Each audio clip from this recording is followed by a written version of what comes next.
অনেক দিন থেকেই ইচ্ছে ছিল বেডরুমটাকে নিজের মনের মতো করে গুছিয়ে নেব, আর যেন একদম সিম্পল একটা লুক থাকে। ঘর সাজানোতে আমি নীল আর সাদার ব্যবহারটা বেশি করেছি। আমার কাছে এই কালারটা ভালো লাগছিল, আর যেহেতু সামনে গরম চলে এসেছে তাই একটু সুতি পর্দার সাথে নেটের পর্দা দেওয়ার চেষ্টা করেছি।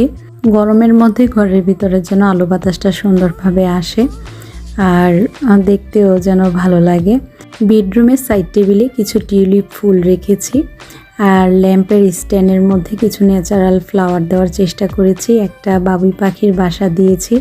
সব কিছু মিলিয়ে কিন্তু আমার বেডরুমটা আমার কাছে ভালোই লাগছে। আপনাদের কাছে কেমন লেগেছে বেডরুমের নতুন লুকটা?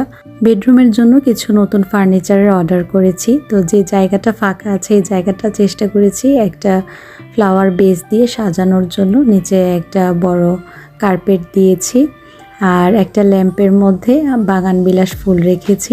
খুব সিম্পলভাবে বেডরুমটাকে গুছিয়ে নিয়েছি। আমার কাছে তো খুবই ভালো লেগেছে। বেডরুমের নতুন পর্দাগুলো রংধনু পর্দা গ্যালারি পেজ থেকে আমি কিনেছি। ওনাদের পেজে আপনারা সুন্দর সুন্দর পর্দা পেয়ে যাবেন একদম সিম্পলের মধ্যে।